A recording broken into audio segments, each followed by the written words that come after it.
go. We are live. Hi everyone. Hi Eve. Hi, Sam. Won't be It's too just long, two guys. of us tonight. Yep. Yes. No Hady today. No No. Hady. I hear he melted. So I'll just do as we always do. I'll send everything out on our Okay, you social got media that? platforms. I'm doing it. I'm doing it. Thank And then you. we'll get started in a minute. Sounds good. You can give us a play-by-play. Oh no, one soccer shut down. I was saying you could Uh, give us a play-by-play of the under 20s, but Alas, yeah, no, they went no to, such thing, eh? no, a technical error has Yeah. resulted in a dropped signal. My goodness. Oh, I'm almost done, Eve. Just give me a no second. worries. I'm gonna see if One Soccer has recovered. What the hell? Imagine if it's going to penalties and we lose the signal. No, that scared There'll Wheeler's face. be a That's lot of people complaining, man. Yep. Okay, let's see. There's a lot of high-fiving. It looks a little more tense than you would think after oh boy. You know what's happening, Sam? They gave the goal? Looks like it to me. Oh my god. 1-1 now. And not just 1-1. It's penalty time. Oh my god. So do we start or yeah, we have to. Yeah, we have to, but I'm really sorry. I'm gonna kind of be like looking back and forth. So my apologies, especially because it's just me and you. So I gotta try and kind of stay on point. You got to. I'm gonna just tilt myself a little here in my seat. But anyway, we want to go ahead and do our 30-second countdown? Are you all ready? I'm ready, man. Let's go. Alrighty, let's do our countdown.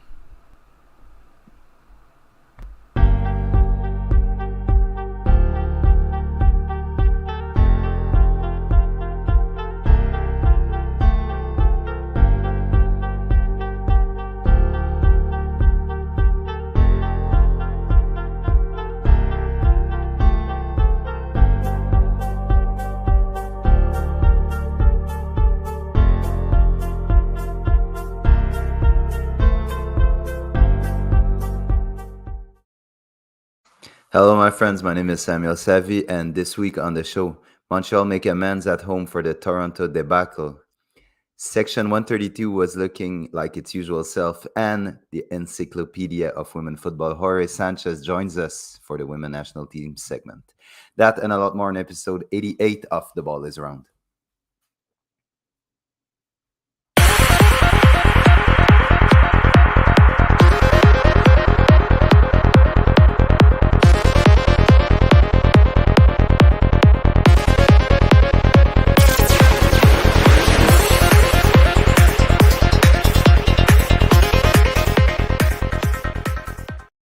I'm joined by Yves Paul as Hady Raphael has taken the day off today. How are you, Yves?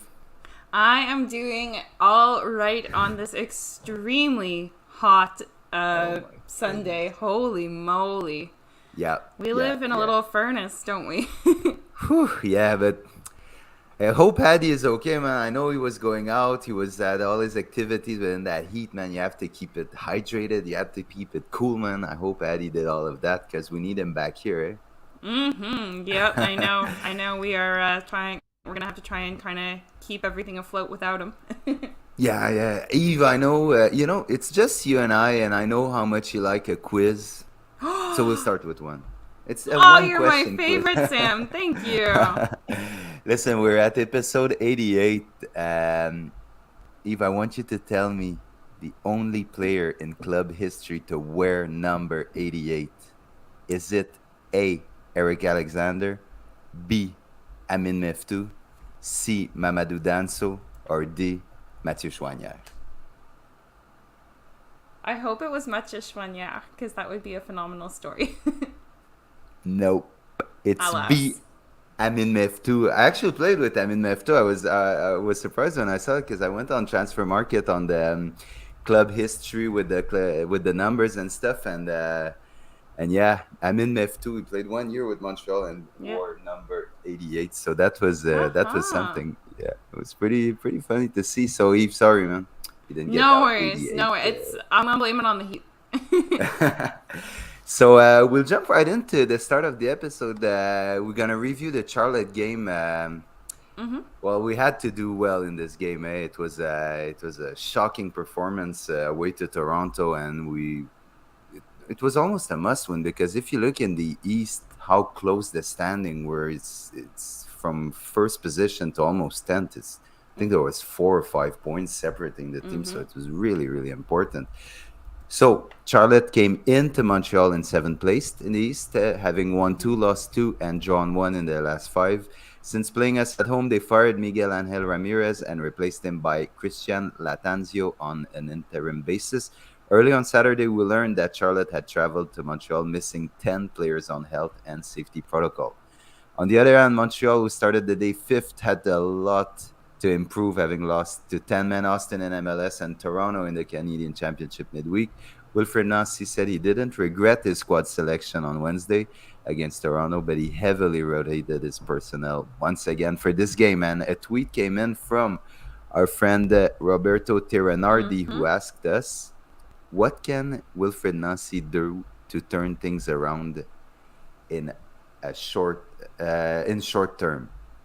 Mm-hmm. Robbie, we would soon find out. So for this one, Wilfred Nancy went within goal. Breza from right to left in defense. Zachary Boguillard, Alistair Johnston, Rudy Camacho, Joel Waterman, and Lassi Lapalainen. In midfield, Sampiet, Birthday Boy, Victor Wanyama, Ahmed Hamdi, and Joaquin Torres up front. We had Romel Kyoto. Eve, were you surprised to see ZBG starting on the right and Johnston push inside the three-man center back?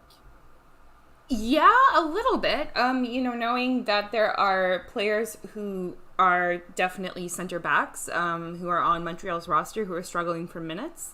Of course, players like Rela Corbo did play on the midweek game, which obviously didn't really flatter any Nah. defenders.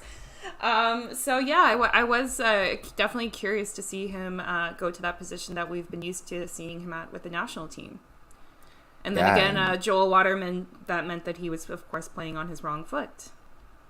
yeah. But honestly, the only player I would have seen possibly playing that position would have been Robert Torkelson, who I felt did okay in Toronto. He didn't like he didn't humiliate himself. He didn't look horrible in Toronto, but Mm-hmm. I think the good decision was just Zachary Bogia has been waiting for minutes, has done very well in my opinion when he did come in. So give him the start, push Alistair Johnston inside, and it was fun to see. I thought it was a very very solid looking defense. And Eve, what about the selection of Ahmed Hamdi playing in an out and out number 10 role? It's definitely been a really challenging season for him, I think, given that, he's struggling, I think, a lot to find his place in the squad. And I think, again, this was a kind of Wilfred Nancy trying to say, like, give me something to show you where you fit, because, of course, he's tried at the 8 position, tried again at the out and out 10 position, and it's just show us that we can rely on you instead of having to rely on Georgie. Yeah, and honestly, I was, when I was in the metro going to the game, I was thinking about the lineup before it came out, and I was wondering, who's gonna play in that position, because I had the feeling Sampiet and Victor Wanyama were going to start together, and I was just wondering who's gonna play in front of them, and I was hoping it was gonna be Ahmed Hamdi, so I was really happy when it came out, but.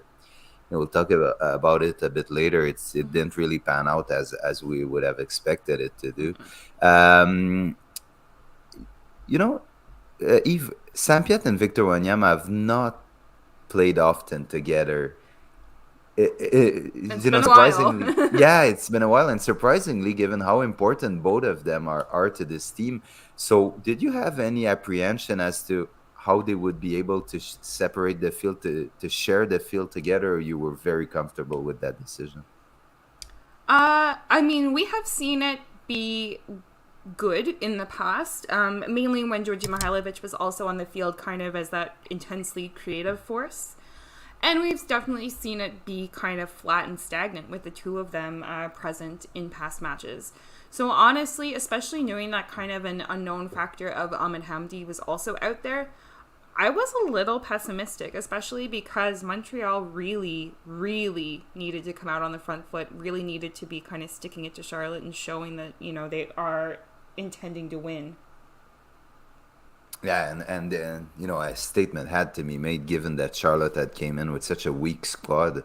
10 players out on health and safety protocol. You had to think that Montreal needed to absolutely trash them, and not give them any opportunity to strike and just roll over them. That's not what happened, and we'll get right into the game. In the 6th minute, ZBG delivered a through ball to Romel Kyoto, who was able to shoot from a very tough angle and beat George Marks to make it 1-0. It was a good goal by Kyoto, but I want you to talk, Eve, about that ability to shield the ball and make the most of these half chances. Kyoto, he probably is one of the better strikers in the league in that category.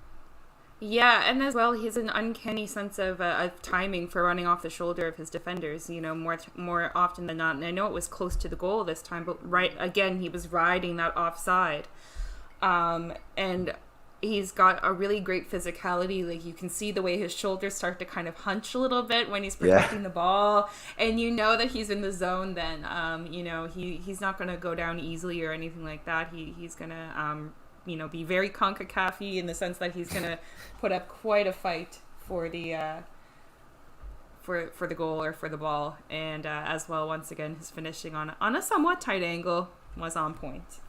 And Canada is just at their last chance penalty. It's the 5th penalty. Guatemala has 3. They have 2. So it's a must score for Canada. Oh, wow.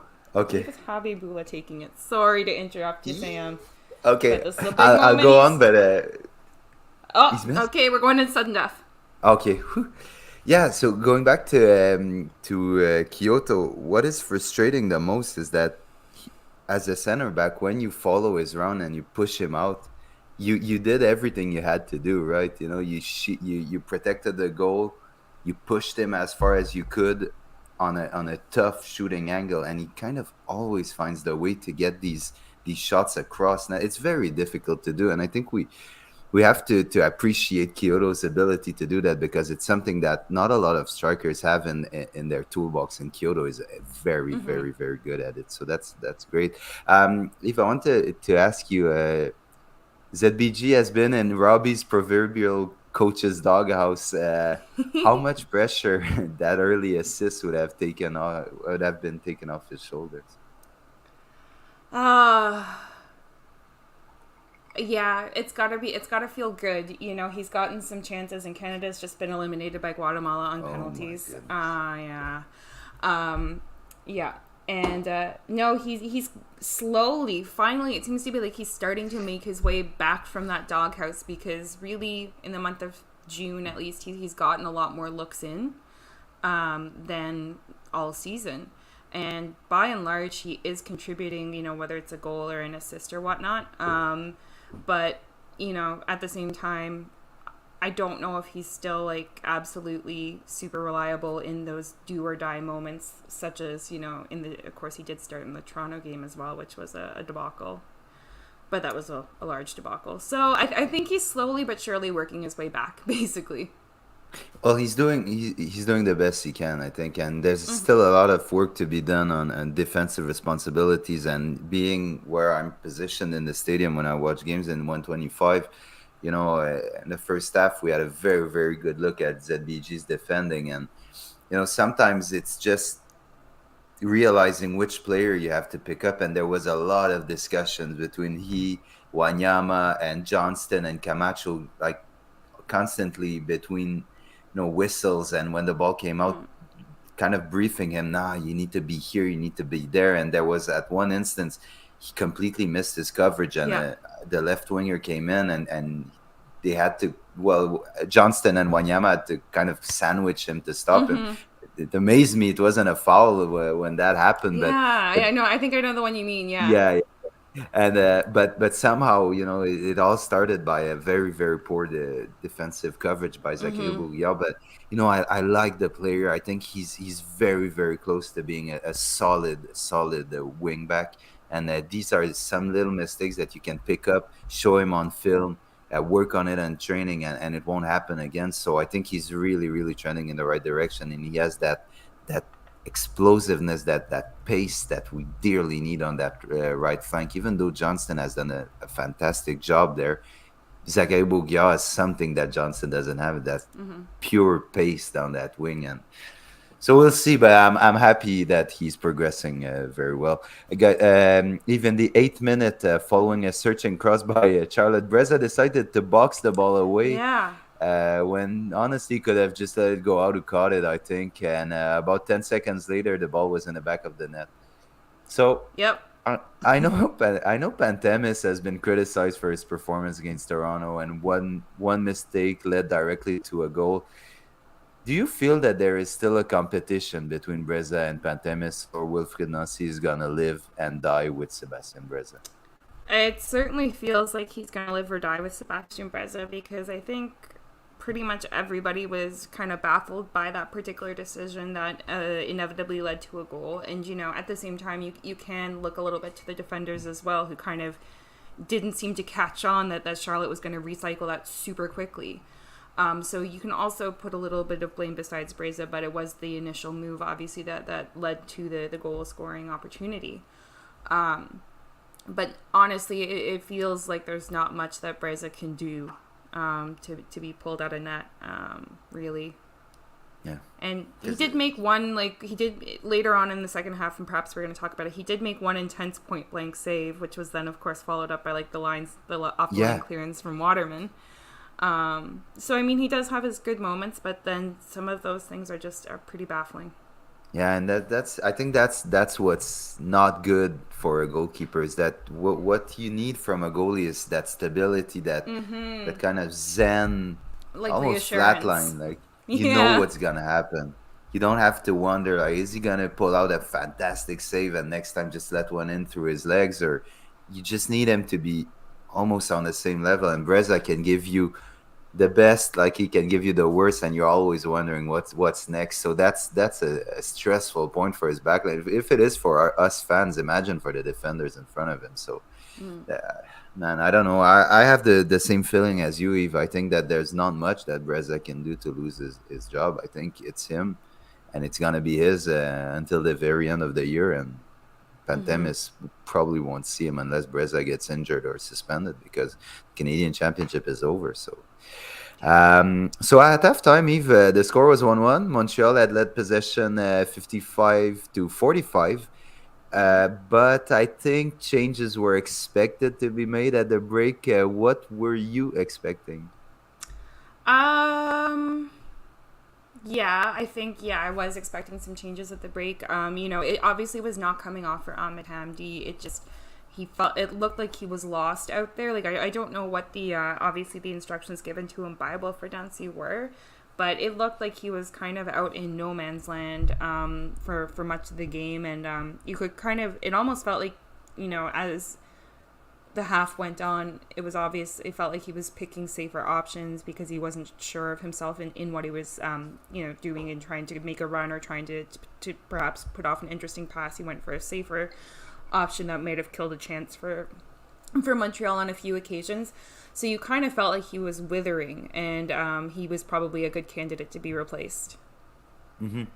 No, that's exactly what I was thinking. I was thinking maybe even Joaquin Torres, who for me was having a difficult half. He was trying to create stuff.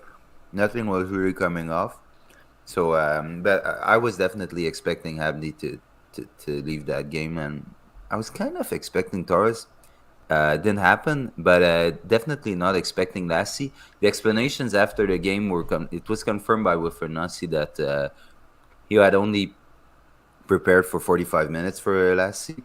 That was it. Mm-hmm. But yeah, Ahmed Hamdi was 100% happy with that. So because I feel it's a shame for Ahmed Hamdi. He came in with a lot of expectations, showed us some very nice stuff at the start of his Montreal career, but has kind of lost all confidence in himself. And you see the plays he's picking, the passes he's picking. No plan to shoot the ball. You have the feeling that No. it's not in him right now, and it's a bit No. worrying for a creative player. Yeah, very much so, and especially there's so much competition because players like Ismail Kone is obviously having his breakout season, and Mathieu Choinière is proving that he can also fill in central midfield. And so, never mind Georgi Mihailovic, obviously, having a given starter role. But now there are more and more players competing for that spot, and even players we wouldn't have anticipated necessarily. So if I'm Ahmed Hamdi right now, not in great form and everything, yeah, I'm a little bit worried. Obviously, and so what Nasi decided, it was that double change. Ahmed Hamdi left for Ismail Kone, while Lassie Lavalainen made way for Mathieu Choinière. Mathieu Choinière, he came into the game with real purpose, real intensity, and he gave us a throwback Nacho move with that darting run down the left, a cutback on his right foot, and that shot in the opposite corner. It was a fantastic goal by Mathieu Choinière, but I just want to come back before the goal on. Tactically, it was a very, very interesting goal for me because I'm the first one to criticize bits and parts of Wilfried Nassi's system, but I think that this goal is directly due to the way Wilfried Nassi thinks and plays his football, and you can see that Montreal had created a huge overload on the right side of the pitch. There was a center back involved, the right center back. There was the right wing back. There was midfielders all pushing in that position, and quickly Romel Kyoto saw that they had trapped a lot of Charlotte players in their zone, and playing that wing back system allows you to always have an isolated player the other side of the pitch. So he just sent it the other way and opened up Mathieu Choinière for, he had a boulevard in front of him. He could have ran for 100 meters even more. And, the pitch could have been even longer and he would have continued running. And so that for me is a very, very good goal to see the impact of Wilfried Nassi. There's a lot of negatives, I think, in the way he plays. There's a lot of positives too, and this is a positive to pinpoint. So shout out to that. But there was a VAR check on that goal. Were you expecting that goal to stand, Eve?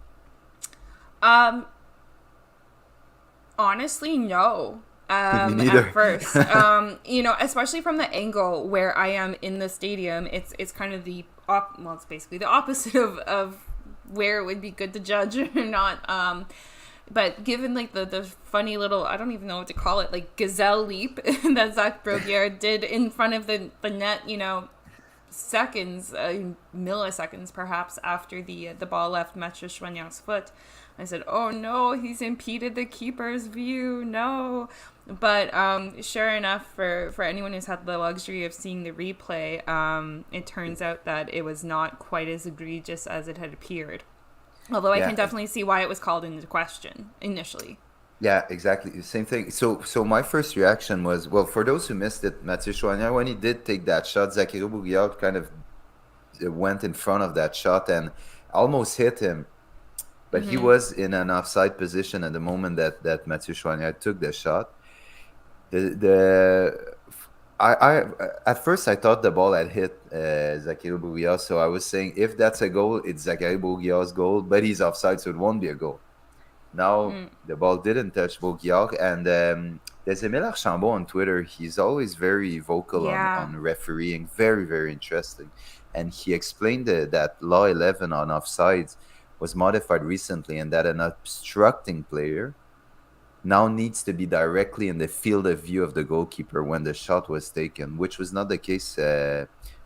And we can show it. We have a picture. We do not have a picture of that. Oh, we don't have it. Okay, no. I'll post it on our Twitter page. You can see behind the net the position of Zachary Bourguignon, so it will be on our Twitter page. Just go and check it.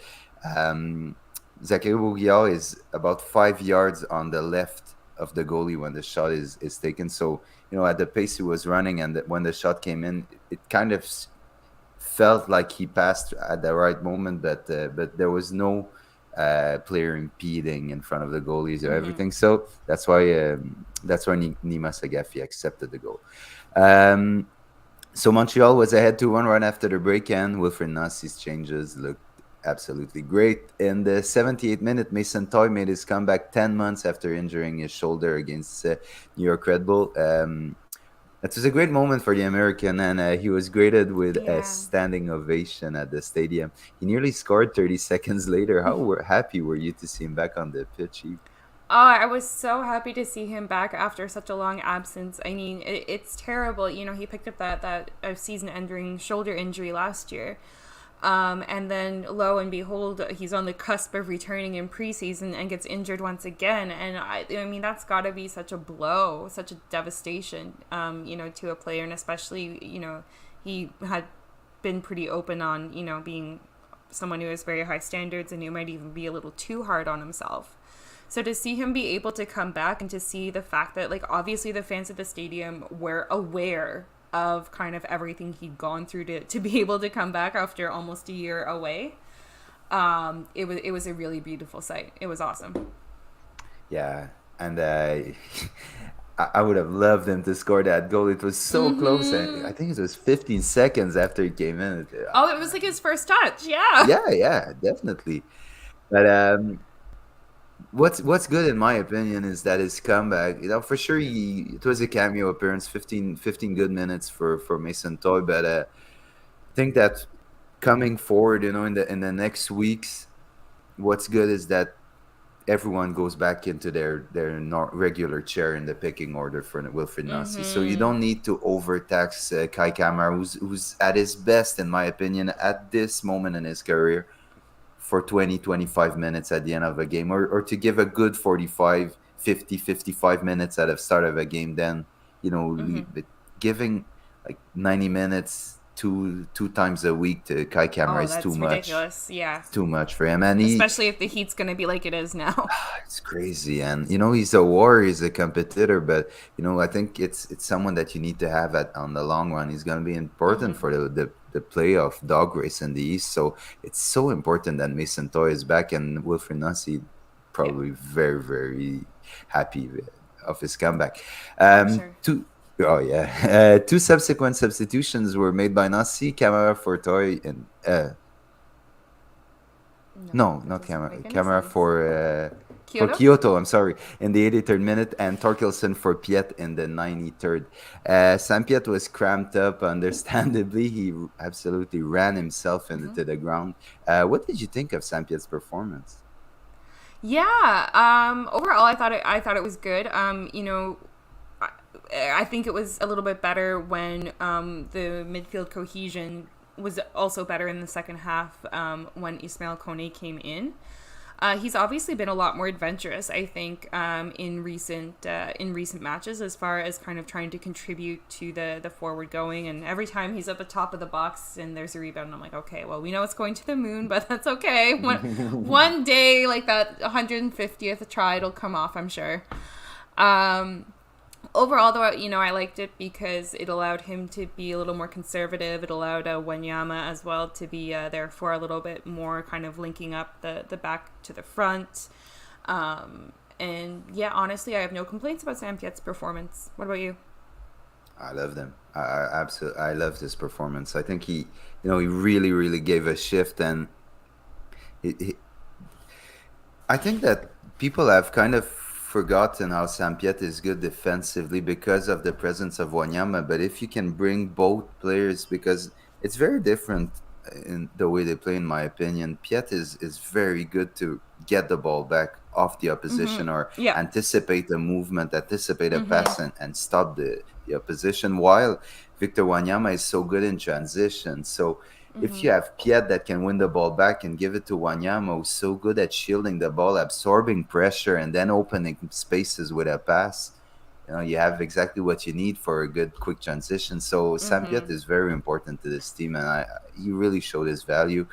I think that he deserved that 90 minutes. He showed a lot of leadership and of willingness in that Toronto game where almost everyone didn't come to play. Sam came to play, so I'm happy he got the 90 minutes. Played very well for me. No, we're gonna talk about it right now. Mathieu Choinière won the Player of the Game award. I Mm-hmm. didn't agree with that. He had a very good game, Choinière, but for me, the Player of the Game was Samuel Piet. How about you?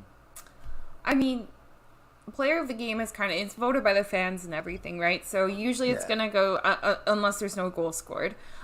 It's gonna go to a player who scored, and often a player who got the match winner. So I'm not particularly surprised that he was chosen as the the man of the match by the fan vote for sure. And I thought his goal was a beautiful goal, and I thought as well that he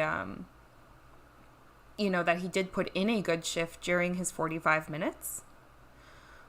But for me to win to win man of the match with only 45 minutes on the pitch, I think you've got to be pretty phenomenal, because the players who are out there for 90 minutes are putting in a massive shift.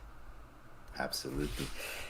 And Eve, what was your appreciation of the ambience at the stadium and the turnout of the 13,520? So I was obviously, the number of fans was low. No secret. But also, anybody who was maybe at their first Stade Saputo match versus Austin, I can understand why they wouldn't have been super quick to come back. But also, I enjoyed the ambiance. I had a wonderful time as well at the tailgate before the match. Actually, our listener Tate brought me a beer from Vermont, and so a Nice. big thank you to Tate for the lager. Oh my gosh, it was delicious. It was super refreshing. I was so excited. Got to chat with him and his wife a bit, and super grateful that they thought of me and brought me a beer. They clearly do listen avidly to the podcast. Oh, wow. Thank you, Tate. Yeah, Thank you so much, man. it was awesome. I was so thrilled. It made my day. Nice. So no, it was a really good ambiance. I think at the tailgate before the match, like there were a lot of people, a lot of familiar faces, but also some new faces who we met.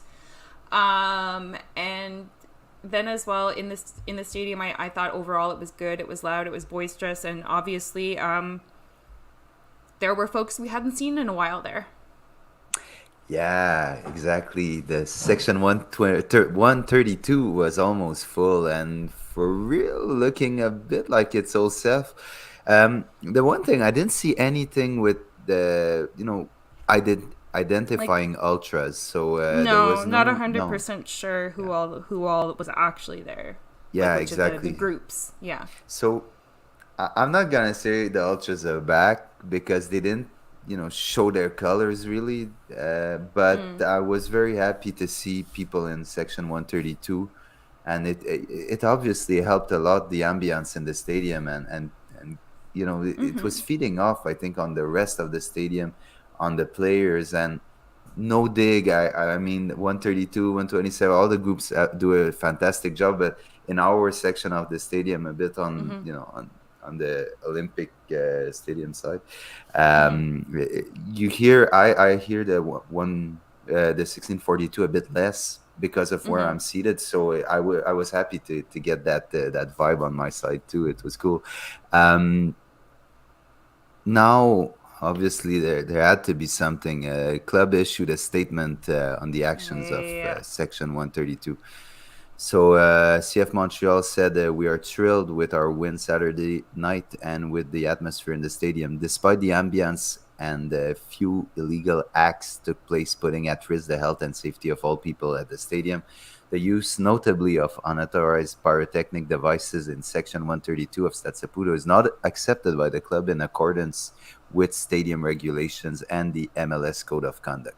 As a responsible organization, we are analyzing the situation to fully understand the incident that occurred. We continue to work with the supporter group, blah, blah, blah, blah, blah, blah, blah. Mm-hmm. This must be done in a safe environment. Our priority remains the health and safety of everyone.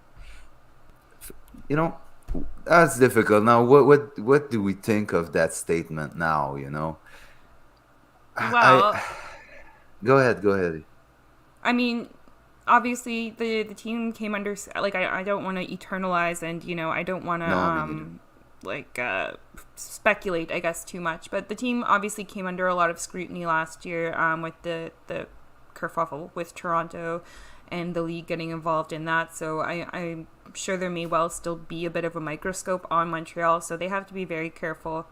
And as well, straight up, like, there are rules that you have to follow in order to use smoke at the stadium. I don't know where the group who were present, I obviously have no idea what discussions they had or are having or whatnot with regard to that. But yeah, there are certain guidelines you have to follow. Like 127, we have a special container to dispose of it, and we get them actually from the elite or from the club. We get the smoke that we set off. Because it's an approved type, and it's approved by the firefighters of Montreal, right? Yeah. Okay. Yeah. Yeah. So what I saw, sorry. Go ahead. No, go ahead. Yeah, what I saw in that statement is like the club saying, "We're happy you're back. We love you guys, but just don't screw it up." Yeah, just don't bring these illegal stuff, and we cool, you know. So I didn't see it as anything too big, that statement. I think the rules I'm not really are sure MLS it needed a statement, to be honest. Like, I don't know exactly what the point was in coming out with a statement, other than the fact that I think the league is probably watching closely. Yeah, I think it's more communication towards the league than towards the fans. In my opinion, they may be playing a bit to the league. Yeah, so we'll see how it plays out. Honestly, I was happy to see 132. I don't know who exactly was, and so you can't say the ultras, or you can't say bolos, or you can't say, we don't know, who was there. There were people in there doing their thing. Let's just hope that moving forward it's gonna be good and no problem, because they're important, I think, to the club, and the stadium. So we'll see. We'll see. It's pending. We don't know exactly. We don't even know if they're gonna be back. It's not confirmed anywhere yet. So nope. Nope. Yeah, and for those, just before we move on to the Toronto game, thanks for mentioning. Oh, I can come up with other things if you want, so that we don't have to talk about that game. No, that's it. Victor Wanyama had promised a shirt to the lady in the stands who always has the Kenya flag, my mom. And he gave it. He held his promise. So when he came on in an interview with us, he was really cool. We talked about that a bit. He said, I was looking for, I wanted to give her my shirt because of the Kenya flag. My mom obviously lived in Kenya for 20 odd years. So he gave her that shirt. I thought it was a really cool gesture. He's such a nice and classy guy, and thank you so much, Victor, and the club for making this possible. We'll move on quickly to the Toronto defeat, because it was so painful to watch. I don't want to take too much time on that. Was Wilfred Nasi wrong to choose that team? Well, number one, I know Denise is not smiling about the Toronto loss. I know she's smiling about Victor Wanyama being a man of his word. Yeah, he So is. hi, Denise. Hi, Sam's mom. Oh my God. That lineup. When I saw that lineup, I knew we were in the I knew we were in trouble. I said, "Oh no, there's Alejandro Pozuelo, Michael Bradley's going to be out there, arguing with the ref on every call, which he didn't even need to do in the end." The Jesus Jimenez, and I said, "Oh my God, they're going to be eaten alive." And I was right. Yeah. It was not good. No, very little of niceness to say. No, listen. I when the lineup came out, I was just. I kind of knew it wasn't gonna be good. It was pretty obvious, and it turned out worse than I was expecting. I expected that we would give in a fight. We'd put in a shift and maybe lose by 2 goals, and be a bit disappointed. Maybe say, we fought, but that was a disaster for real. Everything was I cannot believe the naivety in that lineup choice, truly. Okay, so but there's 2 things here, right? Yes, Wilfred Nasi put out a questionable lineup, but the players didn't come to play. Those who were on the pitch didn't. They I'll say it that way. They didn't perform. They didn't put in the shift that was required. And Roberto says it was a 3 beer lineup. Oh my goodness. At least three. At least, yeah. I think So three was light. so Eve, how much was this on the coach and how much was this on the players? Because I really like to defend players and not, but there was a part of responsibility on the players for that defeat. Yeah. Honestly, like the listening to, and you attended obviously Wilfred Nancy's press conference. Well, I guess after the Toronto On Phoenix Friday, match. yeah, on Friday. Yeah, on Friday. Yeah. And so obviously you kind of, I believe you might be able to respond to this better, but I felt like his attitude toward that match, and toward the result and how the result came and everything to do with it, I felt like he was like very cavalier about it. In that he was like, "Oh, I would do nothing differently. I thought we played well." I was like, Yeah. Yeah, he did "Do say you need that. to go to the eye doctor?" No, no, he did. um, He did say that. so But he didn't regret. He would do it all over yeah, again, and yeah, okay, I'm good. very confused. So honestly, I feel like, and that's what he's telling the media. He's not going to throw his players under the bus, but if that is the attitude that he has towards it, then I can understand why the players out there did not take it as seriously as they could have or they should have. If what Wilfred Nancy is telling the press is truly his approach to that match or his mindset about that match. Yeah, I'm looking Which is really at. unfortunate because I think for many, many supporters, we really do value the Canadian Championship, Oh, because it's our it's our easiest birth to CCL, and as well any match where you have the ability to eliminate Toronto of yeah, all teams. yeah, So I think almost on two facets, I felt like it was really tone deaf response from Wilfred Nancy, which again, if that's his true attitude, explains to me the non-performance of the players. yeah. But there's one thing that for sure, Wilfred Nasi, what he's gonna say to the media and what he's gonna say to his players is two very different things. Sometimes it can be similar, but sometimes it can be very very different. And I think Mm-hmm. that in that occasion there was some discrepancy. And just to see what happened to Zoran Basong after the game, Zoran Basong played 45 minutes, had a very very very difficult game to say the least in Toronto, and was sent to play LSQ Mm-hmm. on a Saturday. So you go from starting the man in the semifinal of the Canadian Championship to sending him to play PLSQ minutes at Saint-Nutrile is something. It's a Mm-hmm. statement. Mm-hmm. So what Wilfred Nancy says, and Okay, fair it enough. yeah, he has to, he says something, but you have to look what he does afterwards. And I think Mm-hmm. he was expecting more from the team he put out. So was it a question of how he evaluated his team, his players out there, and said, I do have a chance with that? Or did he just almost say, we're not valuing the Canadian Championship this year, and whatever happened will happen, and we live with it? I don't know, but Mm-hmm. it's tough to say because he did respond strongly by sending Zoran Basong down there, and Yeah. I mean, for a I player, it's something. No, that's true because he is typically a first team player, and so it is, and he's not returning from injury or anything like that. So I understand what you mean, and normally he would be dressed at least on the bench, for the first team, but it was it was not good. It was No. not good from him. And the worst part is like there were. That was Montreal had only conceded one goal when he got taken off because then there were three more after that. Yeah, so exactly, He but can't even be 100% to blame.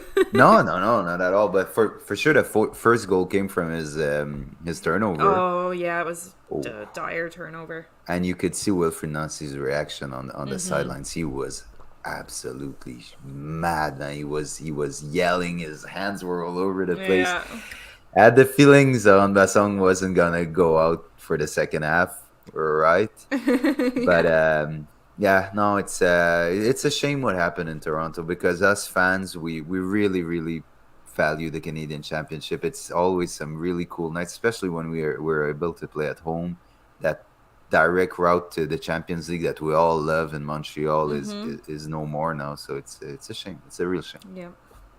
Yep. Eve, Now it's Montreal. playoffs or bust, yo. Sorry. Yeah, and that's exactly where I'm going because we still have a big game to send us to the playoffs, and it's away to Seattle on Wednesday. So we'll do a very, very quick preview here. Eva, we'll do our usual Montreal win if, Montreal lose if. Are you starting or I start? You go ahead. Because Okay, Montreal. I'm struggling to come up with a Montreal will win if. Montreal will win if they don't heavily rotate their squad like they are doing right now, and it's tough. There's a lot of there is some traveling, not as much as Wilfred Nasi tends to talk about it, but there is some traveling. You go to Seattle, it's a significant flight. Some players played a lot recently, but I think you have to view the end of the season as if the next game is always your most important game. So if your next game is your final, we can win. If Wilfred Nasi goes all out there with his strongest 11, we will win. If we start rotating, we'll not win. Mm-hmm. But I'll not choose that for we will lose if.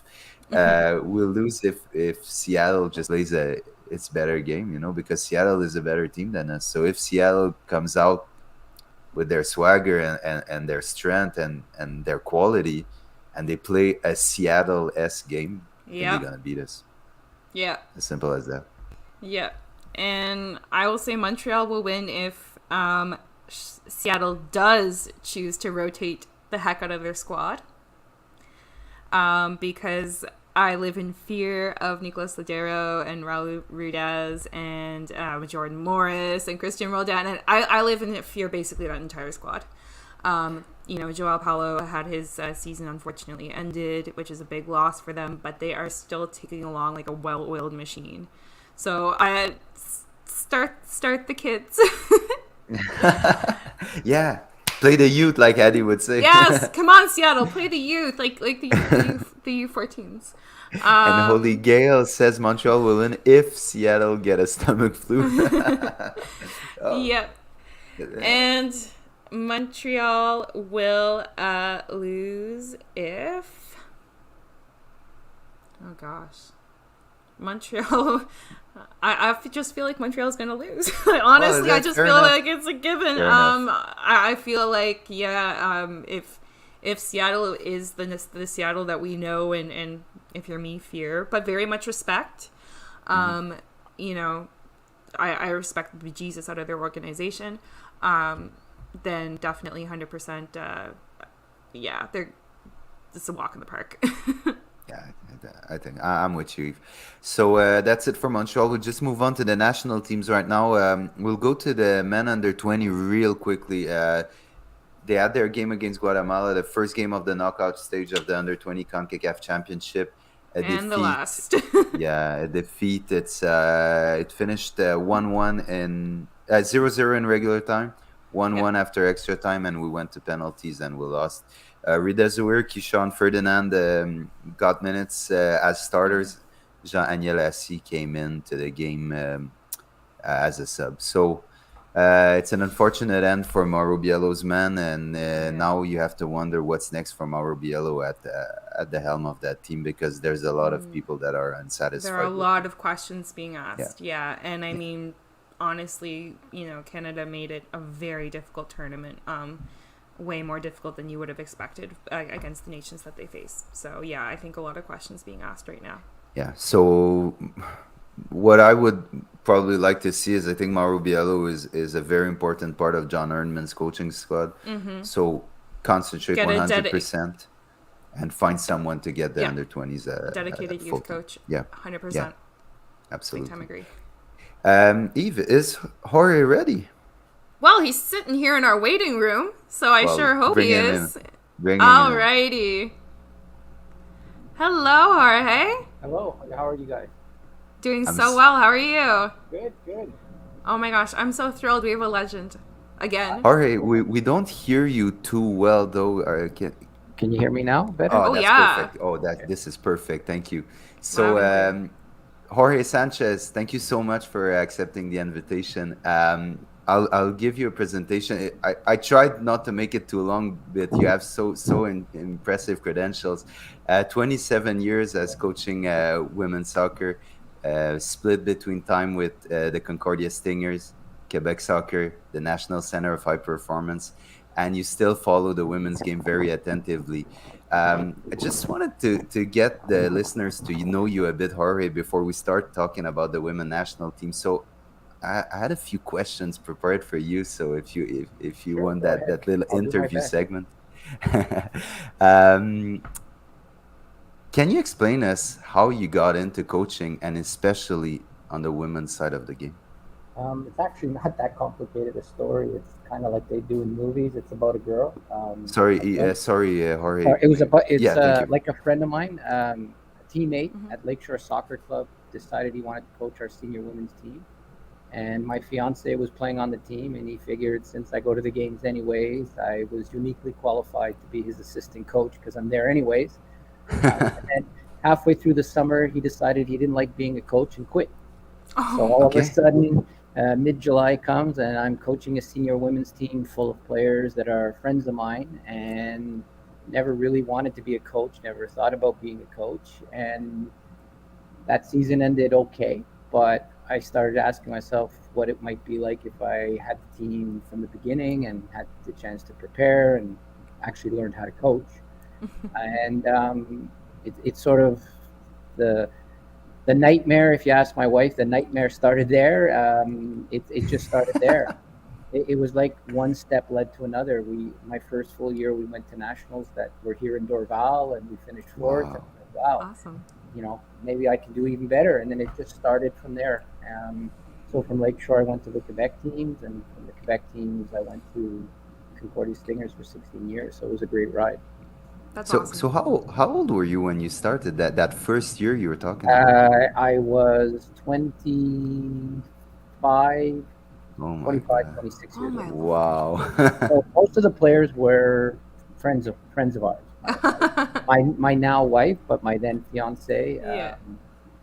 They were players that she was playing with that introduced us, and like I said, it was at first it was a way to stay in soccer because I had a lot of injuries and couldn't keep playing, and Mm-hmm. then it became something bigger. Became about advocating for equitable treatment of female sports and getting Awesome. coaches paid and a lot of other things. So it became sort of like they say in French, a raison d'être after that. Mm-hmm. Wow. And Phenomenal. Jorge, and at that moment in time, careers in soccer in Quebec were very few and far between. How was it for aspiring coaches back then? Well, I mean, the luck for me was that it was not my main source of revenue. It wasn't my main job. It was a hobby. Luckily, you know, as I say a lot of times when I do clinics, the older coaches who were around when I started coaching couldn't believe that I expected to be compensated or paid for my time. And as my career was coming to an end, the younger coaches couldn't believe how little I was willing to coach for because it became a career. I think it's still hard. I mean, I think we've seen progress. Like club coaches now at AAA are all getting some sort of stipend, a little bit of Yeah. salary. Mm-hmm. I barely got gas money and a couple of expenses, but it's still tough unless you're coaching the Impact. Oh, sorry, CF Montreal. It's a safe space. You can call them what you want. Okay. Yeah, no worries. Um, Unless you're coaching sort of one of those top end programs, to make a career in coaching purely, you have to have 3 or 4 jobs. You might be coaching university and Quebec teams or the National Training Center. I mean, but you've seen, I was at the National Training Center for 5 years, and again, I got very little, a little stipend. Now people are maybe making a half-time position out of it and getting to coach that, and at a club or at a university team, and make an okay living. It's still not great, um, but it's we've seen the progress. But as much as we say soccer is the most participated sport in Canada, we're very behind the times if we compare Mm-hmm. ourselves to leaders worldwide. And Wilfred Nossi has a bit of a similar pattern. You know, he went up the ladder of coaching in Quebec from parks on the south shore of Montreal to the biggest coaching job in the province. In your opinion, how important is Wilfred Nossi's story became for aspiring coaches coming up? it's great that where he came from, that when they had a chance to hire a name coach, I mean, they went through how many coaches over the last 4 or 5 years? Lord. And not even since they've been in MLS, like go back even when they're in the A League, that, Yeah. they went through, Nick and John and a bunch of other people that sort of rotated coaches, and they had a chance to maybe try and find a name coach, and they gave him a chance.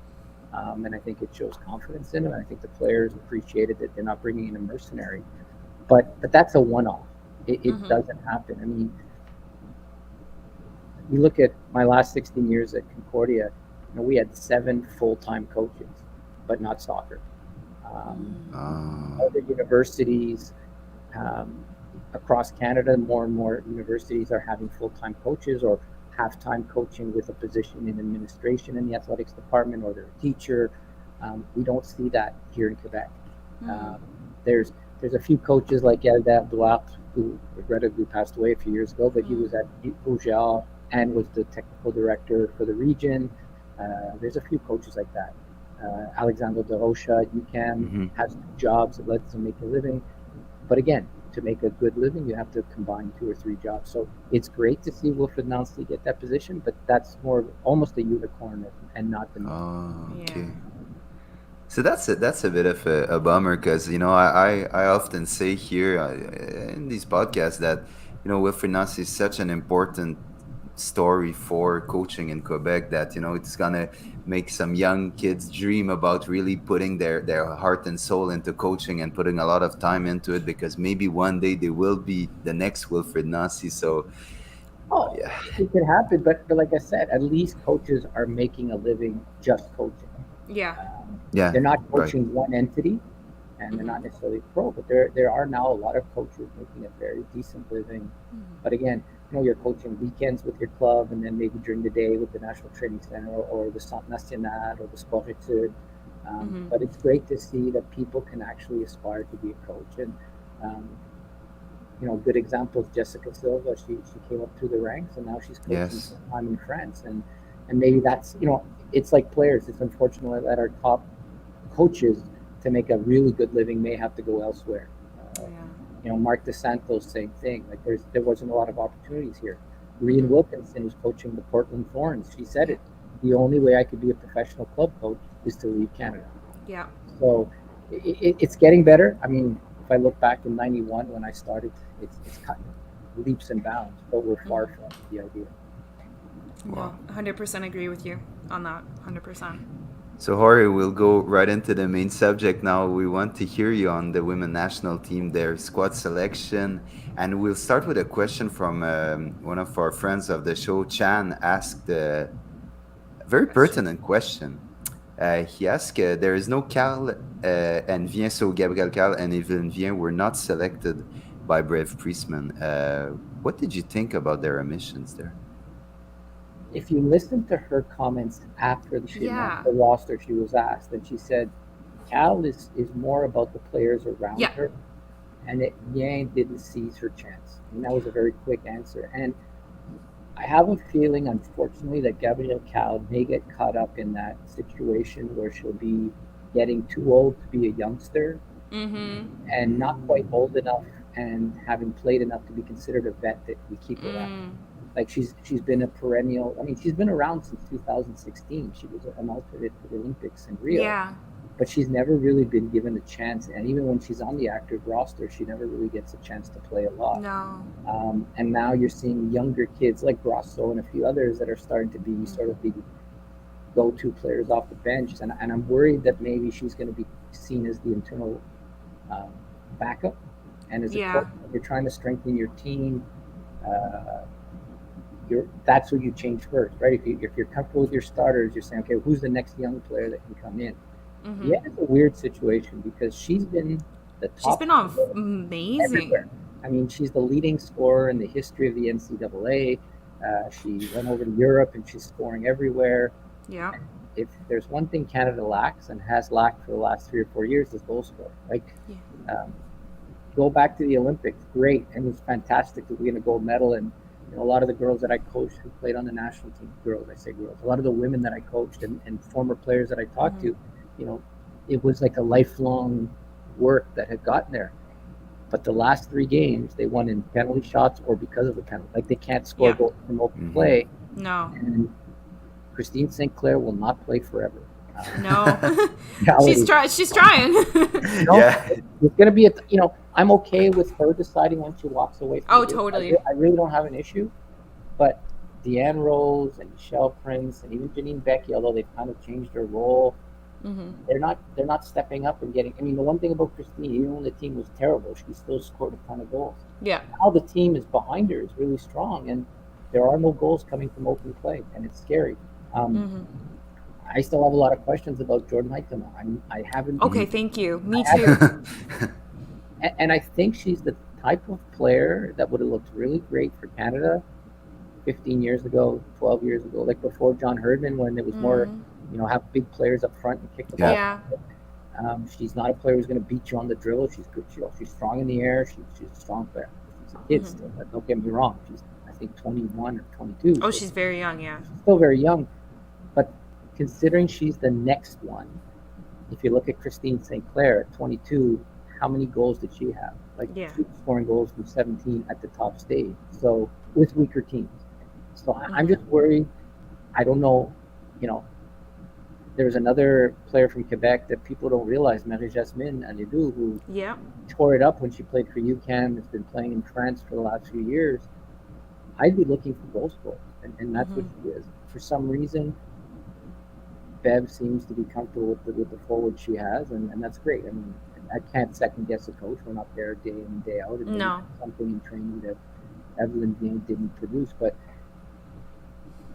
she's not a lucky goal scorer. She makes goals. She's a finisher, and she's done it at every level she's ever played at. And she's on fire in Europe right now. Like, yes, in the MLS with Gotham, she didn't do that well, but she's doing really well since she moved over to Europe. So this is the time where, let's not be honest, Olympic qualifying isn't going to be the toughest competition. This is a chance where you're going to have to find the next generation of players. And because you're going into a World Cup, and then you go into Olympics, and then the cycle starts again. So when you're not scoring goals, you're a mistake away from losing 1-0. A penalty, a sloppy goal, mistake, penalty shootout. You have to score from open play. You're the defending World Cup defending Olympic champion. You're a top 5 team in the world. You should be dominating. Look what all the other teams are doing. Spain beat Australia 7-0 a few days ago. Like, that's a message to the rest of the world. Oh, yeah. Oh, Spain is absolutely, just steamrolling the development of their women's program. It's not even funny. It feels like they're on the bullet train. But I think it's what you're seeing. It's for years, like you talk about when I was coaching, for years, the pathway for the top players was go to the States, get a scholarship, play in the WSL or the WPS or whatever version of pro league they had.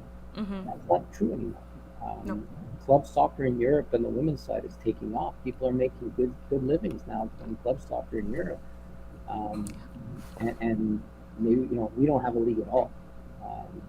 And our grassroots has to improve quite a lot. We have to have our secondary players playing professional soccer, living in a professional environment, training in a professional environment at the best. Everybody else does, and we've seen it. I think for me, not because my parents are from Spain, but a little bit. Spain is the model right now. Like, for years, France had 2 great, even France has Lyon and PSG, but they don't have a lot behind it. Whereas, yes, Barcelona's head and shoulders, but Spanish soccer on the whole is growing. British, you look at the English women's league, it's growing. Germany's always been a top team. So, I don't know. It's something that we have to look at.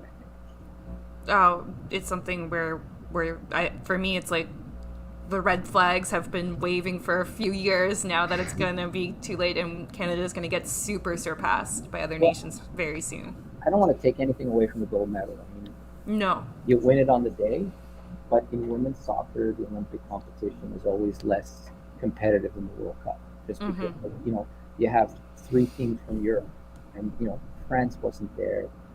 Germany wasn't there. Like, there was a lot of, England wasn't there. Like, you had a lot of top teams who were not at the Olympics because it's a small field. That's going to be very different now. And, while Canada is going to be playing against Costa Rica and Haiti and all the other teams that World Cup qualified, the European teams are playing in a Euro this summer. Mm-hmm. Yeah, true. You know, that's a big difference. Yeah, I know what you mean. No, for sure, it's a yeah. So, was there any other surprises in the selection for the CONCACAF Championship? And we can leave it on the screen a bit for a while. So, this is the team that is going to. It's Mexico, right? Yeah. Yes. So this is the team that is going to Mexico. Is there any inclusions, omissions that I'll start with you, Eve, that hit you when you saw that? Well, obviously, other than the two we mentioned a few minutes ago, I thought it was really interesting that Luciane Prou managed to retain her spot. You know, she's a kind of a debutante within the goalkeepers. Obviously, Kaylin Sheridan is still number one, and I think Sabrina D'Angelo gets a lot of minutes as well in Sweden. So I would expect that she is also going to be number two. But Luciane Prou being able to retain her spot, I thought was interesting and always cool to see who's coming up. I kind of wondered if Jade Rose might get a look in, but I understand that she may well be out of season because, of course, she's still NCAA, so she might just not be, you know, in practicing form, so to speak, because I know that she was there for an inter-squad match, so she must have been, you know, in the neighborhood. Zoe Burns as well. This will kind of be like Zoe Burns' first competitive look in with the squad, so it'll be interesting to see if she gets any minutes. And then otherwise, as far as surprises, there were no other surprises for me particularly. Like the NWSL players on the roster have pretty much all been in phenomenal form, so I strongly expect to see them. Also thrilled to see Bianca St. George get a return to competitive Can WNT play because she's been great with Chicago so far. How about you, Jorge? I sort of agree with everything you said. I think seeing Bianca St. George back in the lineup too. She had a really tough year last year with injury, sort of coming back now. Zoe Burns getting a chance is great, but for me, there's two big question marks. The first one, like I mentioned, about where the goal is going to come from. And if you look at the forward. Sorry, Jorge, we don't hear you too Sorry, well. I was saying that no two problem. big questions that I have are the goal scoring. And you look at the forwards they had, Chloe Lacasse sort of came back into she's sort of on the fringe off and on. I do like her though on the field when I watch her play. Like I find that she has interesting movement off the ball. Like I said, I think she has potential. She's sort of been on the fringes of the team, but is she better than Evan again? I mean, that's what this lineup tells me, that the coach has decided that. And again, we have to keep in mind that when a coach builds a lineup, if you're not starting, then they're thinking, okay, is this a player that can come in 15 minutes and bring energy, or finish, or create a goal, or play a defensive role from the front if we're trying to hold a lead. Like there's a lot of reasons how you build your bench, but given who you're playing, you're going to probably get a lot of chances to score goals. So that's one question mark. There's a few other players that maybe could have been in or out, but you know, like I said, for me, the two that weren't on the roster are a surprise. Seeing Lisanne Prou back in, I think, is great. They need to start looking at goaltending. For me, that's the next question. What happens after, you know, when Erin McLeod got hurt before the 2016 Olympics? A lot of people are like, oh my God, now we have to count on panic. You know, we have to count on Stephanie Labbé, and I mean, she waited her turn and did everything from 2016 to the Olympics, did whatever she had to do. Now she's gone. Is Kaylin's turn ready? I don't know. And there was another goalie, Riley Foster, who plays for Liverpool, who everybody thought would be the next one in line, and has suffered a very serious neck injury and is trying to rehab back. I don't know if she'll ever get back to playing, but you know, I think that's pretty much it. There's a Quebecois girl playing, a Quebecois woman playing in FC 91, Fleury, Marie Lavasseur, who I think deserves the chance too. I'm more surprised about who's still on the team. Like I said, I'm okay with Christine deciding when she wants to walk away from the game. Were you surprised about Sophie Schmidt? I was. I'm surprised about Sophie Schmidt, and I'm really surprised about Alyssa Chapman. I still yes. Considering that when they're stuck, they make Janine Becky play at right back or left back. If there's a player that I think you need to start thinking about moving on from, it's really Alyssa. I love her energy. She does everything for the team. You can see that she's great attitude. but there comes a time you have to move on. Even Des Scott, like, it's great to have a player that's a defensive force like her, but she's been around a long time, and those, you have that core of 4 players, which is great that there's only 4, but you have to. Who's going to replace Des Scott? Who's going to play that sort of destroyer, her nickname, in the middle of the park? I think Quinn can play the role. They play the role very well in her when they've come in to replace Des. But what's next? What's the next one after that? And I don't see who they've brought in. I think Gabrielle Carl could have played that role. I think Julia Grosso might be able to play that role. But I think it's time to move on. Like I said, Sophie Schmidt, I don't think has a starting lineup. And for everything she's done for the program, is it really fair to keep her on the bench at this point? Yeah, that's a fair question. That's true. Yeah. And so before the game, post warm-up, there was a lot of celebrations going on, and there was a career milestone celebration for 4 players. Eve, can you explain a bit the milestones and what the celebration was like? Yeah, so there were 4 players who marked kind of significant, I guess, cap milestones, if you will, with the Canadian national team. So first was Sophie Schmidt, for all we just mentioned. She has been around for quite a while because she celebrated her 200th cap. It actually happened, these mostly happened several matches ago. It's just to kind of think of a matter of Toronto didn't get an Olympic celebration, so they were kind of celebrating this in Toronto. So Sophie Schmidt was rewarded with a commemorative jersey for her 200 cap milestone, which is obviously, she's part of a pretty elite club.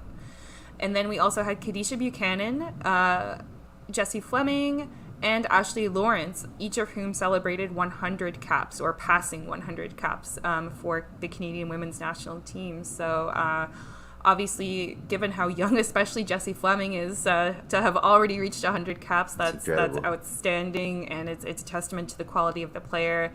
And just like that, I mean, Kadisha Buchanan and Ashley Lawrence as well are in the prime of their careers, and I could easily see each of them getting to 200, no problem whatsoever, and still having lots of good football in their boots. So yes, they all got commemorative jerseys with like little maple leaves on the bottom, adding up to the number of matches that they had played. Nice. So it's nice, yeah. And there was a celebration of the career of Deanna Matheson. For those who don't know much about Matheson, how good was she, and what legacy does she leave to the women's soccer in Canada, Jorge? One could argue she scored the most important goal to get Canada on the main screen. I mean, she scored the bronze medal winning goal at the London Olympics in 2012. When they had lost to the U.S. in the semifinals, and the team was heartbroken. And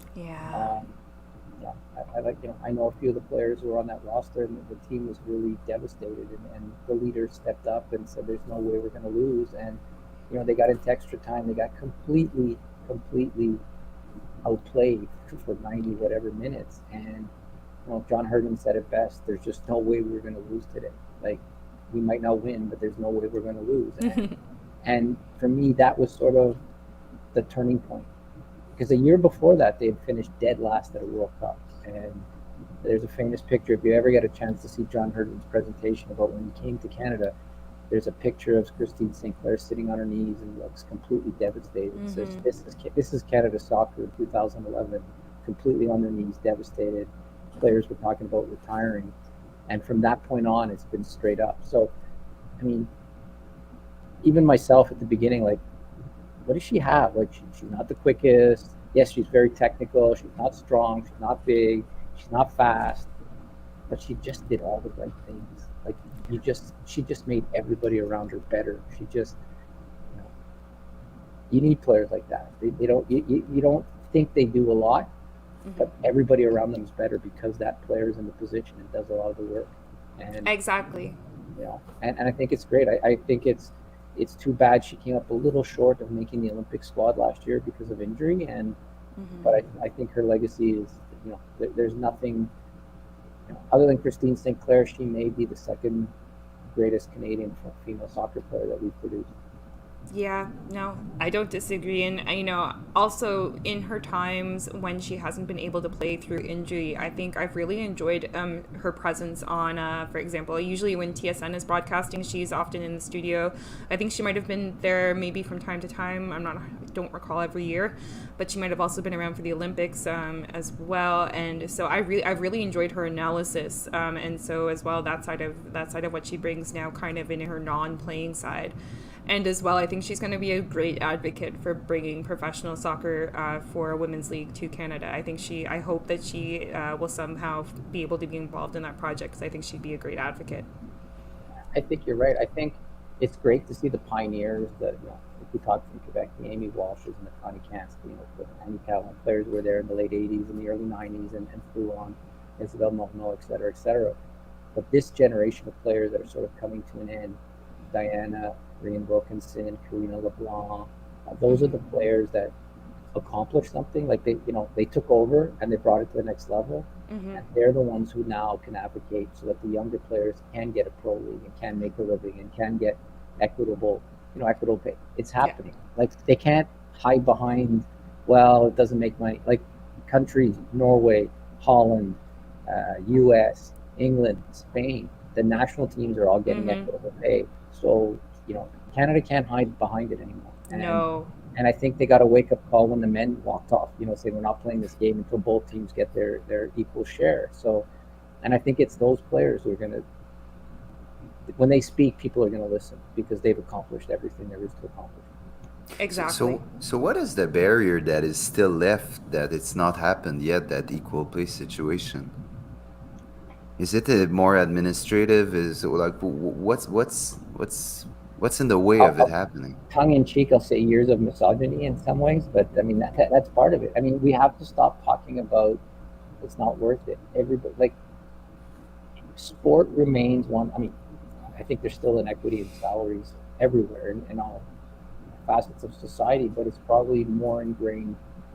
It's probably more ingrained in sport in some ways because of the decision makers are primarily males. I mean, last week we celebrated 50 years of Title IX, and it opened a lot of doors for female sport. But ironically, there's less women coaching in university sport than there was 50 years ago because of Title IX.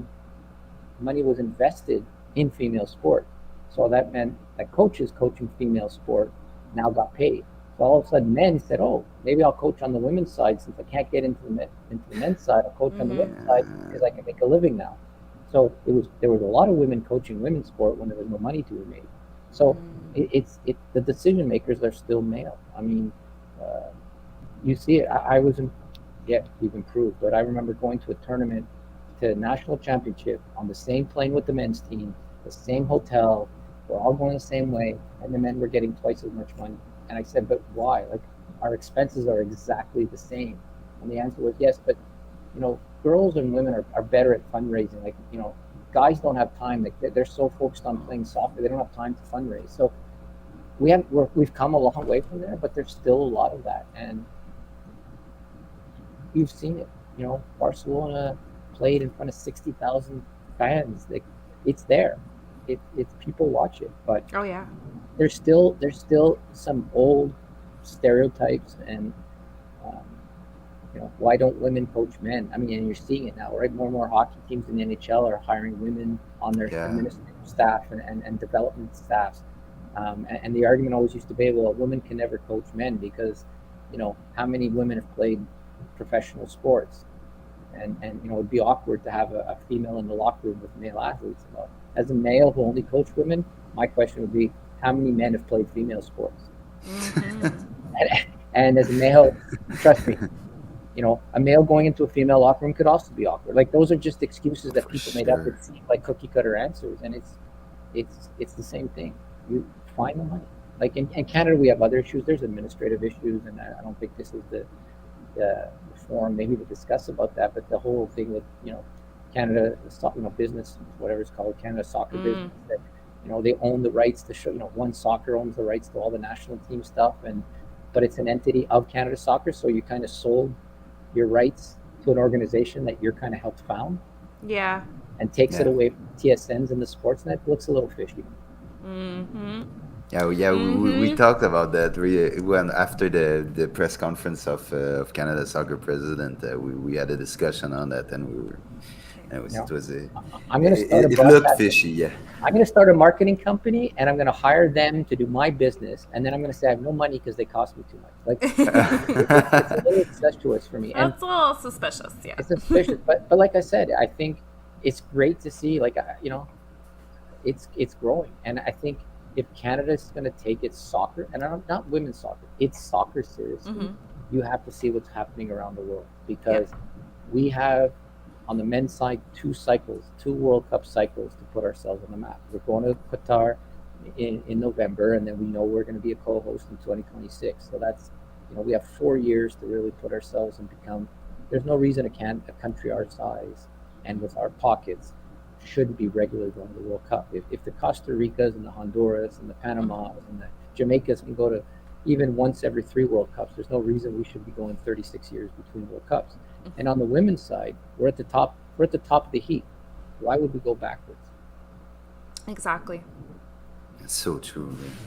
Yeah. Yes. And so it took a bit of a different pattern, but it was so interesting. But No, I guys, appreciate hearing. yeah, your thank you insight. so Like, much, oh my Ori. gosh. That's so enlightening, man. But we wanted to hear about the game a bit. How was the game against Korea? I'll bet Bev's calling Evelyn right now. It's ironic. Claire Rustad, when I was waiting to come on, Claire Rustad said, "Finish my kid's birthday party. Comment on the game using GIFs."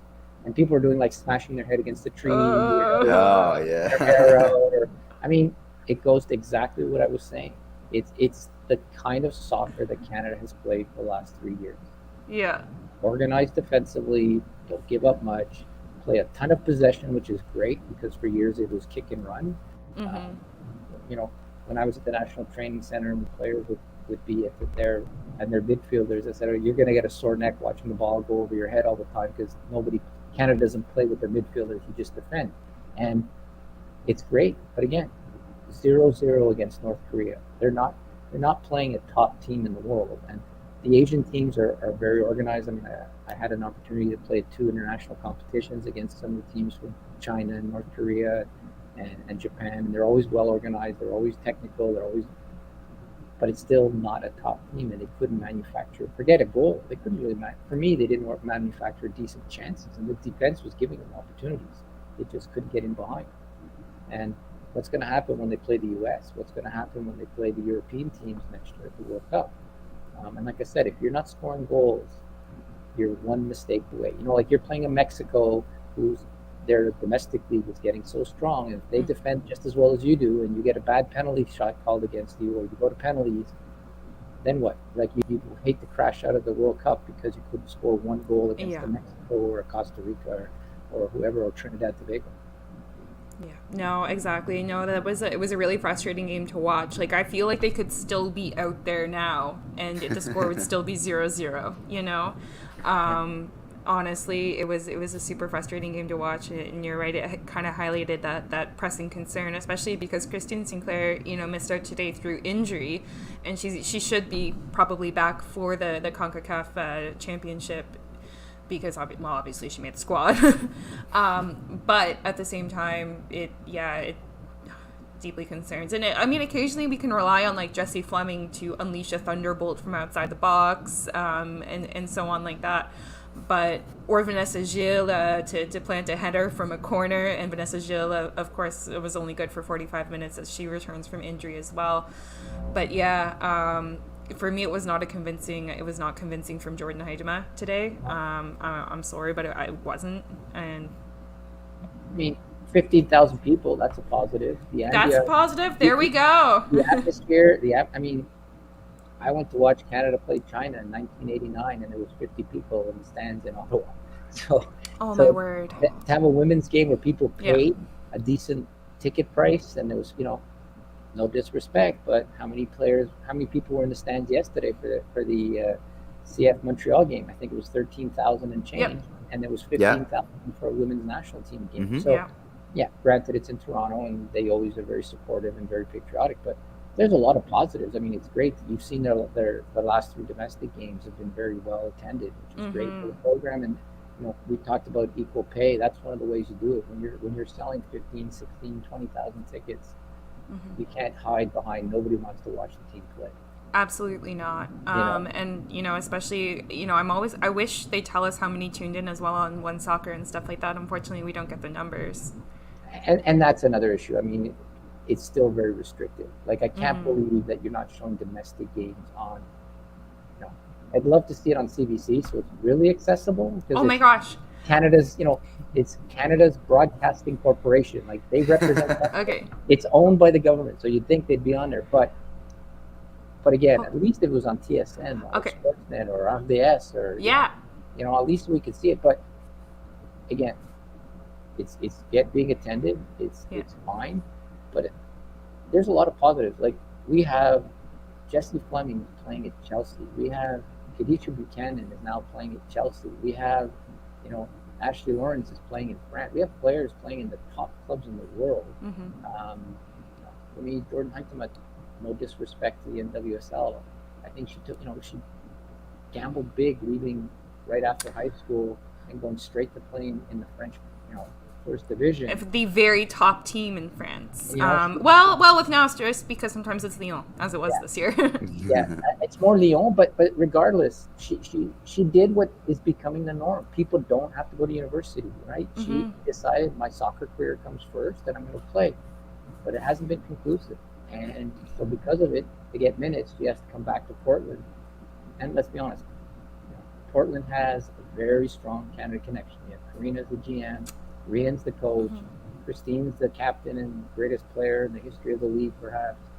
Janine Becky left Manchester City. That's a bit of a dubious one for me. Again, she's not playing a lot. She probably said, I need to play before next year's World Cup. Yeah. But I think Jessie Fleming is the next. We forget she's only 24 because she's been around. And she's wearing the captain's armband regularly. I think she is. 4 or 5 years ago, I thought she'd be the next big star of the program because she's just so good. I mean, at a young age, she was so dominant with what she could do on the field. And we've seen her grow and have that little edge. Now she plays with a little more anger and she's a little more dominant. And players much older than her, and she's holding them accountable. And she had an amazing season at Chelsea this year, especially towards the tail end of the season. She was playing all the time. So, and now that Khadija Buchanan's there, Chelsea, Emma Hayes might be the best women's club coach in the world. I don't know why. Maybe she doesn't want to coach national team and be out of a job in 4 years. But Emma Hayes could be coaching anywhere. So I think for our two of our core players to be coached by a player be coached by someone like Emma Hayes is amazing. No, I definitely agree. And I'm so sorry to kind of hijack, but we do usually do a social media segment on our podcast, and this is one of the tweets that I had picked today. So it's a tifo from the match today in Toronto, and so I assume this person Molly brought the tifo and said this game should be on TV, and then it looks like many of the players who were there today must have also signed said tifo. Oh, nice. Yeah. You can see it. Eh? Nice. Yeah, I'm really sorry. I'm so sorry. I didn't want to hijack, but great minds. It's a segue. That's what I say. It's a perfect segue. Yeah. Yeah. So Jorge, do you want to do social media with us? Sure. Why not? Okay. Bring it on. Alrighty. Well, before we go into social media, thank you, Jorge, for your insight on the women's national team. It was super interesting. Oh, my pleasure. I always so grateful. I Hady sets the bar very high, and I've done a few French podcasts with him. So I have to compete. Not compete. I have to sort of live up to his where he puts the bar and his knowledge. Yes, he does put the bar high. You're right. He is. He's one of a kind. Thank goodness for that. Yeah. Alrighty. So I guess it means that we are moving into social media with a special guest social media commentator, Jorge. So let us just do our quick social media intro, and then I will share with you the tweets of the week.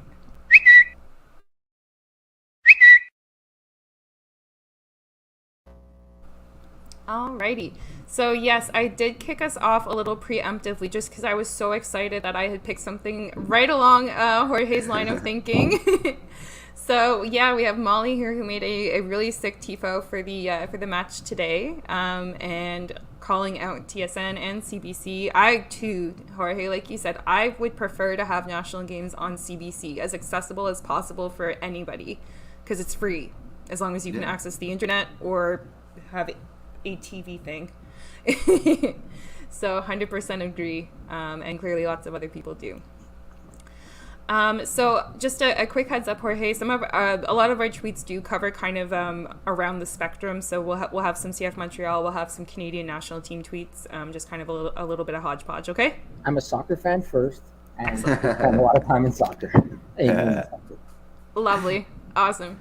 Alrighty, so to kick us off, our first tweet is regarding Sean Ray. So Sean Ray nabbed a goal and an assist for his match today with Valour. So we have friend of the pod, Alexandre Guinguet-Ruzic, who said 3 goals and 4 assists now for Sean Ray in CanPL this year for Valour, as he's continued to be a player to watch. CF Montreal have a good one this on their hands. He's been quickly adapting in his second season in the league. So for me, if I'm Wilfred Nancy, I'm saying Mako Miljevic who? Ahmed Hamdi who? Post Georgi Mihailovic, bring me Sean Ray. Honestly, I've really enjoyed watching him in his loan spells with Valour. I haven't been able to catch every single game because of conflicts, but the games I have watched, I've really enjoyed his creativity, his finding space, his really, for me, incisive passing that can often lead to a goal scoring opportunity, and now he's also delivering on the goals and the assists.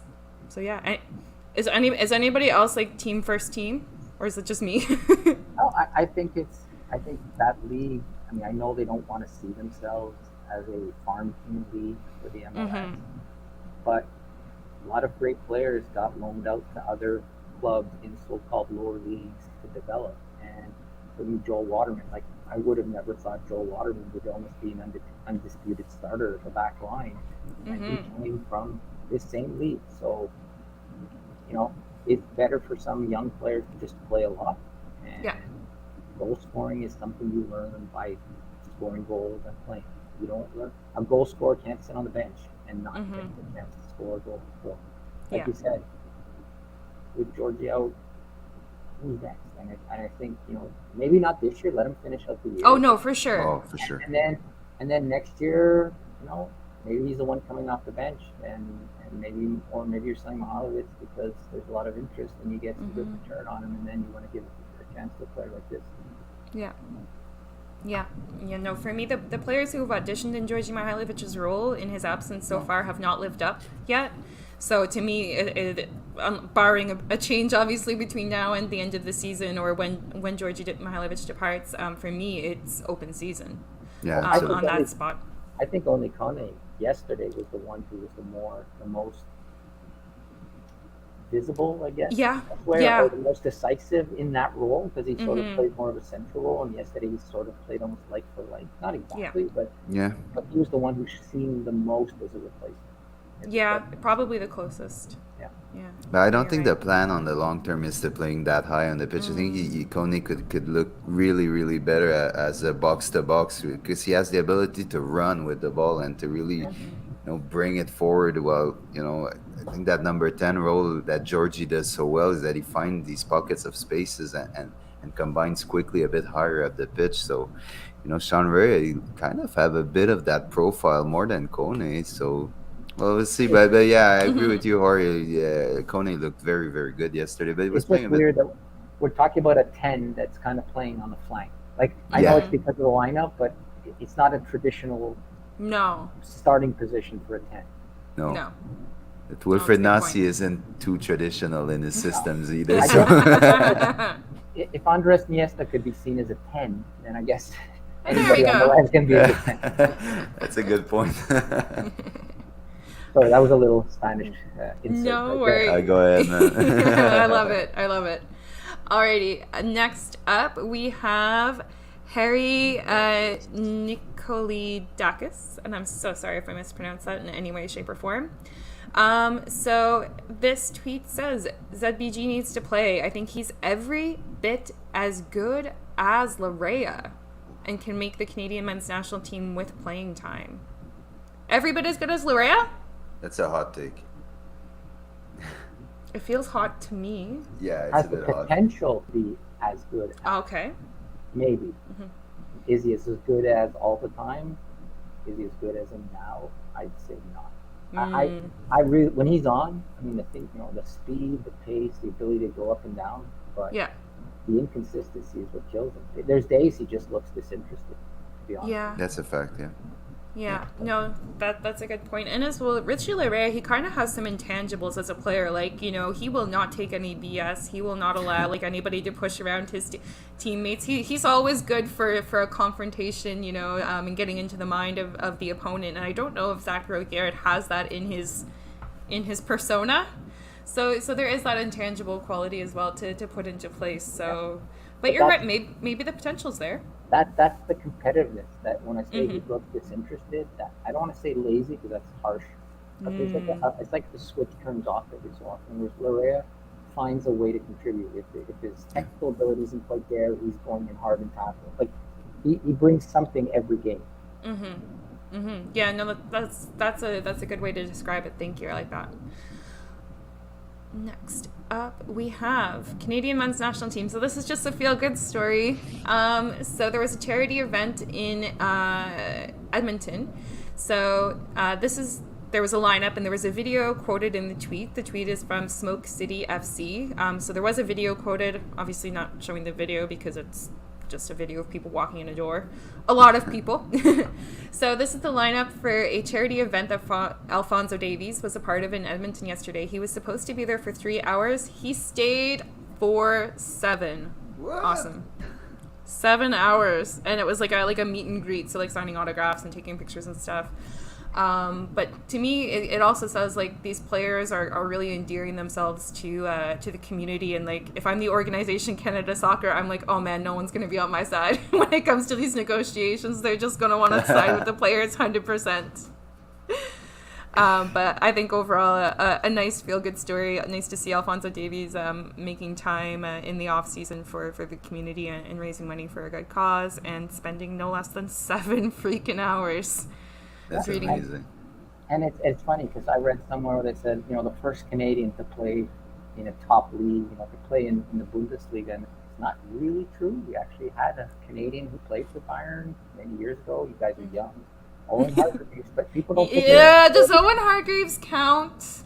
Yes, because if someone hadn't have cut him from the under-17 national team, maybe he would have not been so upset with Canada and go play somewhere else. But I digress. We won't cover that. We'll have to have you back, eh? Bring in the drama. Good on Alphonso Davies to stick around for his fans because he is, for me, the poster child. He is the face of Canada soccer at the moment. Absolutely. And yeah, especially where there's all these negotiations going on between the players and everything. And the organization itself, I think for me, the more good faith that they can have on their side to sway public opinion and maybe create some pressure, even better. But it's definitely not the first time we've heard stories about Alphonso Davies being really generous like that. So just a good story. Yeah, 100%. Our final tweet of the day. So we kind of talked about this in part 1 of the pod, but it was just nice to see as well. Mason Toye, get the lad on the pitch on the regular. Obviously, alluding to, as we discussed in our recap of the CF Montreal match, Mason Toye's long-awaited return. Did you happen to watch last night's match, Jorge? I get the impression you did. I saw off and on. Okay. I really liked Mason Toye before he got injured last year. I thought he was when they traded for him, they said, he had so much potential, he's in that depth and ability, his pace, et cetera, et cetera. I didn't see it until last year. He started off the season really strongly. I agree. I think, I love Kate Kamara. I've loved him for years, no matter who, usually he was scoring against us for years, but you need somebody else. It can't be Kamara and Kieto all the time switching back. You need something different, and I don't think Sanusi is the answer short term. I think Mason Toye brings something that the other two don't have, just that sheer ability to burn by people. So I hope yesterday was the start of a streak of good play. Yeah, likewise. No, I hope so. And like, I won't hold it against Wilfred Nancy if he doesn't get time midweek in Seattle, because of course it is a turf, and where he's coming back from injury, I don't know if you'd want to risk that. But I have a question though to the coach, Jorge. With a striker that misses 10 months of activity, and the quality, the quality of a striker and what makes him good is often, getting these minutes, getting these goals, and feeling that positivity. And how as a coach do you bring a striker back into playing after missing so long? But I think it's true of any player. You want to put players in positions where they can succeed, right? So you want to, yesterday was a perfect return. Like he came on and did well, and now he's going to have a little confidence. You have to weigh. If you say, well, let's build on what happened yesterday and play. Too bad if it's turf. He's healed. The doctor said he's ready to play. I think that's where a player's coach will sit with the player and say, how do you feel? Like, what if I give you 15 minutes or 20 minutes in turf? Because it's one of the best teams in the league. So if you can do it there, there's a give and take, right? You can't just throw him out because he did well one game. Yeah. But you can't find excuses not to play him. And I think, okay, fair. I think anything that allows us to play Kai Kamara less now and having that joker come off the bench and have him fresh for the playoffs is a benefit. Oh my gosh, yes. It means not dressing him for a few games and having Toy be that player that comes off for the last 20 minutes. That's a benefit. I don't know if the quality of the turf fields now are good enough that it shouldn't be horrible unless Didier Drogba at 38 or whatever he was, he couldn't play on turf, but that was just years and years of injury, and he had never played on turf. Mason Toy has grown up playing turf. That's true. Like, I mean, Minnesota's first seasons were also on turf before they opened their stadium. So. I think it'd be good to give him minutes because Charlotte came in with a depleted squad, and you could see they were struggling. Okay, great, we did it against them. How do you perform against? Even if he doesn't score, if he generates a bit of offense and does well against a team like Seattle, that might give him as much confidence.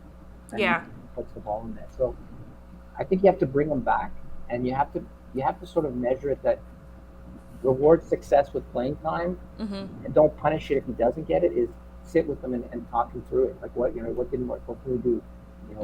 Put him in situations where he can succeed. Yeah. Nice. No, excellent. No. Thank you for the insight once again. So that does wrap up social media for this week. So Sam, I'll flip it back to you. Yeah, and it's done for us. It was really interesting to have Jorge. I want to say thank you so much for accepting our invitation. And I hope we can have you back. It was very, very interesting, and I think we can learn so much more from you. So thank you for accepting. Thanks for including me. It was. I made a joke once to Hady when I did a bunch of shows with him and the SLRAB, and I'm like, so you would bring me on these French podcasts, and I'm more of an Anglophone, and you never invite me on the Anglophone one. I don't get it. So it was kind of funny. He said, no, it's a different format. I was like teasing him, but sure. I mean, I never get tired about talking of soccer. I mean, yes, I know the women's game a little bit better because that's where I spend my time coaching, but I can never it's in me, right? My parents are Spanish. Soccer is, it's what we love. Yeah, most definitely. So, and thank you for everyone who rode with us and who will listen during the week. And until then, we say Sunday 6:30, Eve? That's my game plan. Sunday 6:30 next week, another episode of The Ball Is Round. Until then, have a safe week, and we'll see you soon. Bye. Thanks, guys.